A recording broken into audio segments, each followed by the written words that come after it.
Hola a todos, les habla Ricardo Serrano en una nueva nota para este canal de YouTube, Un Venezolano Informa, en la que trataré un tema que nos compete a todos los venezolanos y en la que trataremos de entender y determinar cómo se encuentra la actual situación de ese tan anhelado, tan mencionado diálogo en Venezuela, pero que hoy por hoy parece más una utopía o un conjunto de palabras, parece más un proyecto que la realidad pueda materializarse sustancialmente en una situación que debe un verdadero y real diálogo y sincero, sobre todo, que le haría tanto bien a la política, pero más aún a la sociedad venezolana, porque observamos cómo la oposición impone condiciones, pero también el gobierno las impone, y entre ambos hay un conjunto de mediadores que la oposición cataloga como parcializados con el gobierno o parciales a favor del gobierno, y el gobierno los cataloga como entes o factores que pueden propiciar un verdadero diálogo. El gobierno se apega a otras instancias como la UNASUR. La oposición no confía ni en los mediadores, que son expresidentes, ni tampoco en la UNASUR por tener cierta afinidad política con respecto al gobierno. El conjunto de la oposición plantea unos mediadores que, a mi juicio, pueden actuar de manera muy neutral. De eso estaré hablando en unos instantes, pero el gobierno no acepta condiciones. La MUT o la Mesa de la Unidad Democrática establece, el gobierno las establece, pero ahora, ¿es posible un diálogo con o sin condiciones? ¿Cómo debe ser un diálogo? ¿Condicionado o no condicionado?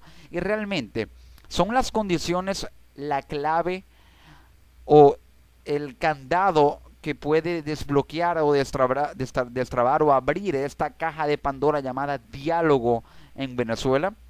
Primero, debemos conocer cuáles son las condiciones que impone la oposición y que impone el gobierno para sentarse a dialogar. Estas son las condiciones de la MUD para sentarse a dialogar con el gobierno, ya que el secretario de la MUD, Jesús Chuo Torrealba, el jueves 7 de julio, ahondó sobre el tema del diálogo en Venezuela y reiteró los requisitos que se deben cumplir para que la coalición opositora se siente en la mesa.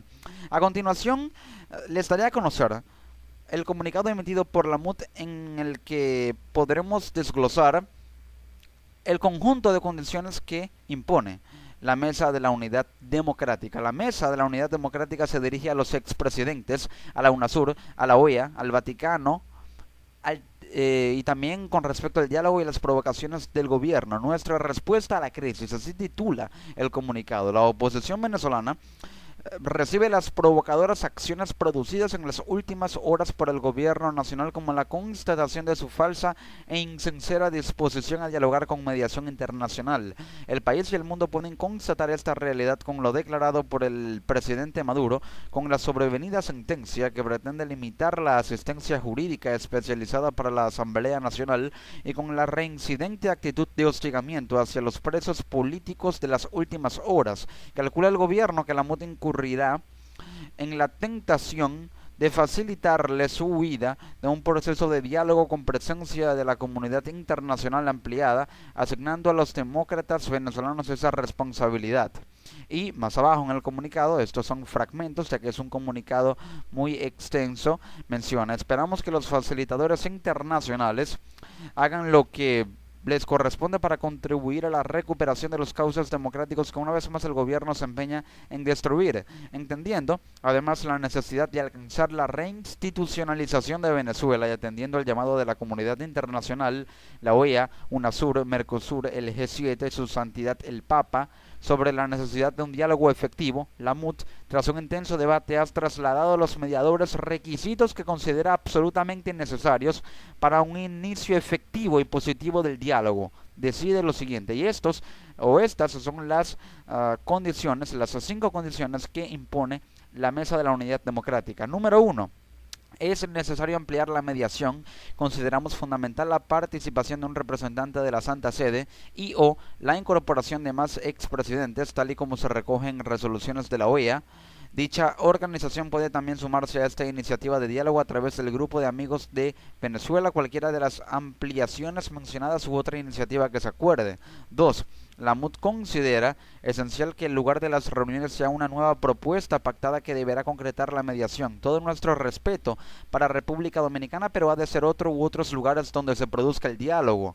3. La MUD reitera que no tolerará ningún ardid para que no se vayan cumpliendo los trámites del revocatorio y así exigen las oportunas garantías a los mediadores. Para ello es fundamental que se pueda contar con un cronograma público en el marco de nuestros esfuerzos para que este tenga lugar en 2016. 4.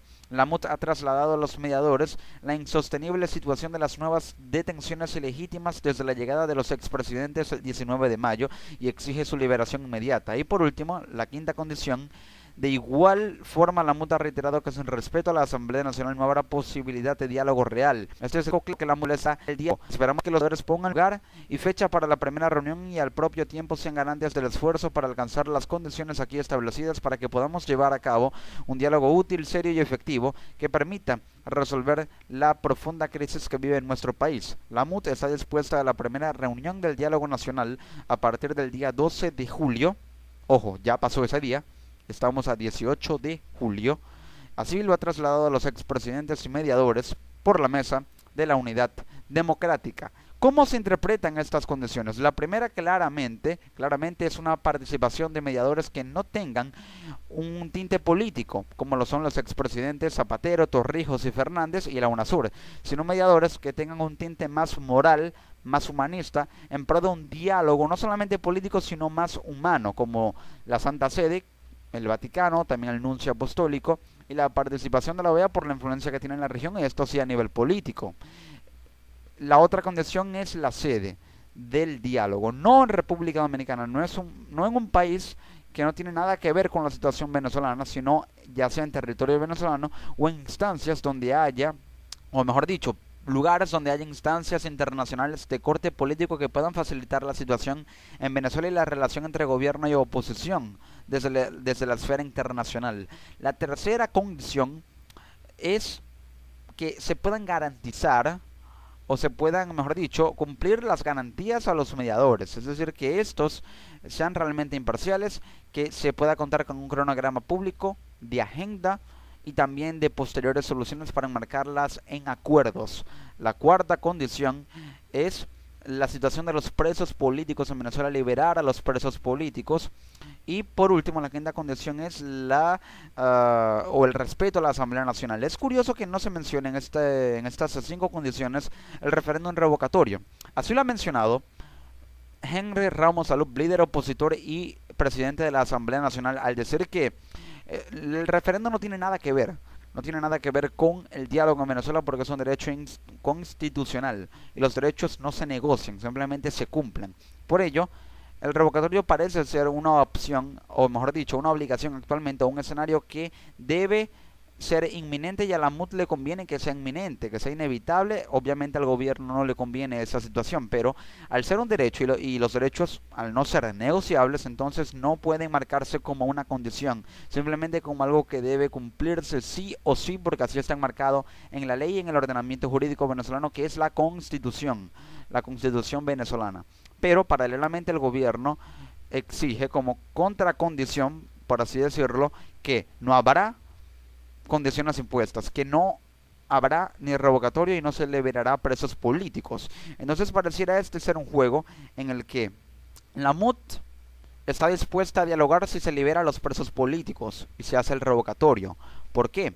Porque la MUT considera que no es necesario, la oposición considera que no es necesario ni viable dialogar con un gobierno que puede perpetuarse, no con Nicolás Maduro, pero sí con otro miembro de la cúpula chavista y la cúpula gubernamental oficialista e izquierdista, en caso de que se haga el revocatorio después del 10 de enero del año 2017.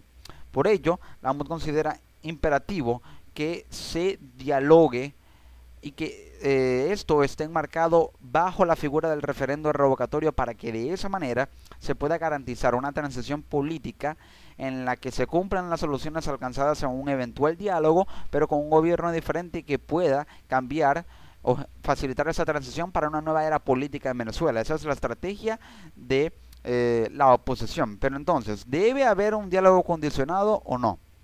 Esto ya tiene que ser visto desde el punto de vista de la sociedad venezolana. Y la sociedad venezolana, la opinión pública establece y dice que un 80% de los venezolanos no está de acuerdo con el gobierno. Y viéndolo desde ese punto de vista, entonces es imperativo que se lleve a cabo un diálogo con un referendo revocatorio como condicionante para que se produzca la transición que la mayoría de los venezolanos quiere, ya que si el diálogo es para los venezolanos y por los venezolanos, son los venezolanos los que quieren, o la mayoría de los venezolanos, la que quiere un cambio de gobierno.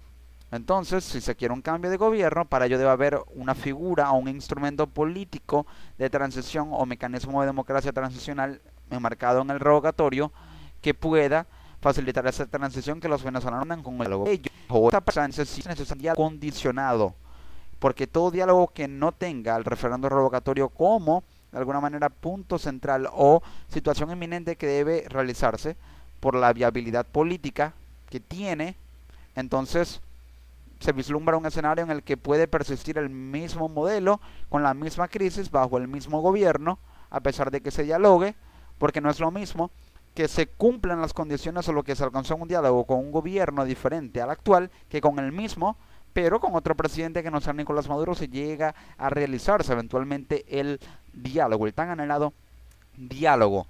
Con respecto a la UNASUR y a los mediadores, la UNASUR resalta la disposición del diálogo del gobierno venezolano. Pero si entonces la UNASUR reitera que el gobierno está dispuesto, ¿por qué no puede reiterar que la oposición también lo está? Es decir, reitera la voluntad de contribuir al establecimiento de la paz a través del diálogo entre gobierno y oposición, pero hace valer que el gobierno está dispuesto a dialogar, mas no hace mención a la oposición. Entonces hay cierta parcialidad. Por otra parte, el líder de los mediadores, el expresidente del gobierno español, José Luis Rodríguez Zapatero, quiere que el Vaticano intervenga por el diálogo en Venezuela. Puede que ahora, si esté siendo más complaciente Zapatero con la oposición, aunque ya ha sido complaciente con el gobierno al mencionar que apoya el diálogo con la UNASUR y que no se aceptaría otro mediador. Pero ahora dice que si quiere que el diálogo intervenga, o que el Vaticano, mejor dicho, intervenga por el diálogo en Venezuela. Entonces ya debido a la presión política y social contra él, Zapatero tiene que distenderse más para poder demostrar que quiere mostrar o demostrar parcialidad, y ahora se inclina en la balanza y la equilibra hacia apoyar también al Vaticano y no solamente a la UNASUR, aunque no ha sido nombrado por la alta diplomacia de la Unión Europea como representante del diálogo en Venezuela, pero aún así seguirá siendo el mediador porque así lo impuso el gobierno. Pareciera que fuera un emisario, la oposición no está de acuerdo, pero siempre y cuando muestre parcialidad y se sumen el Vaticano, no solamente a la UNASUR, sino también el Vaticano, para garantizar un mayor equilibrio retórico, un mayor equilibrio dialógico, político y diplomático, entonces el diálogo estará bien enmarcado desde el punto de vista de la objetividad que debe tener.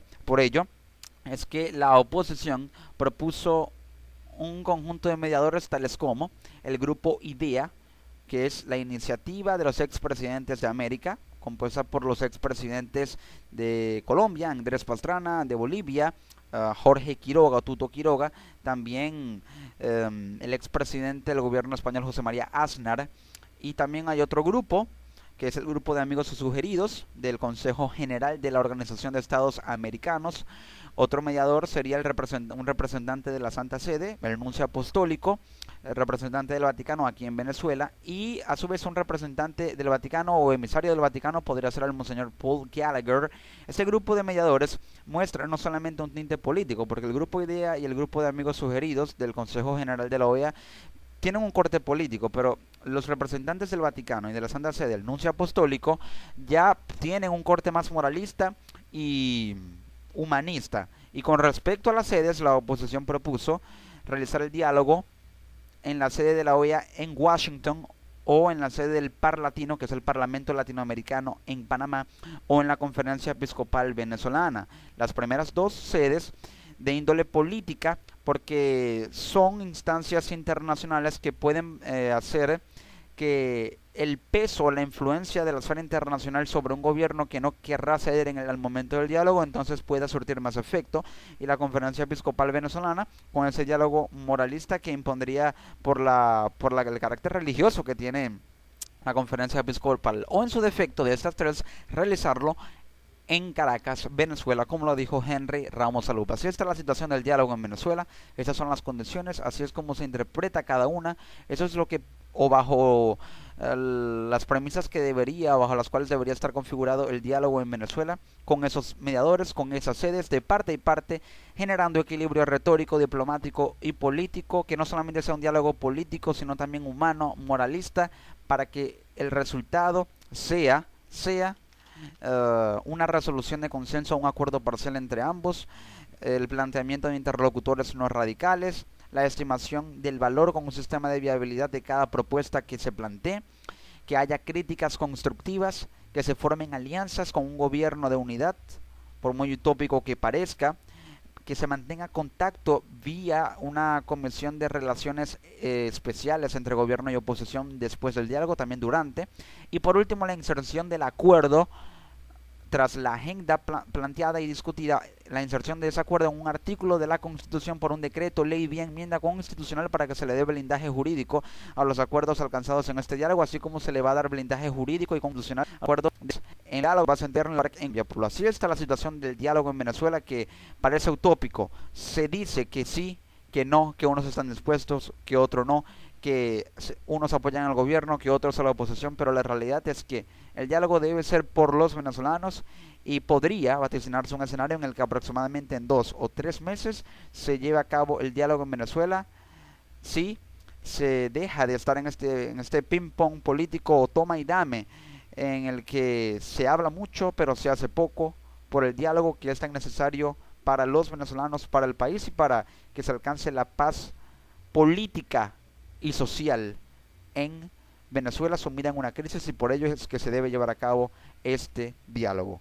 Nos encontramos en una próxima edición. Les ha hablado Ricardo Serrano desde su canal Un Venezolano Informa, solo por YouTube. Hasta la próxima.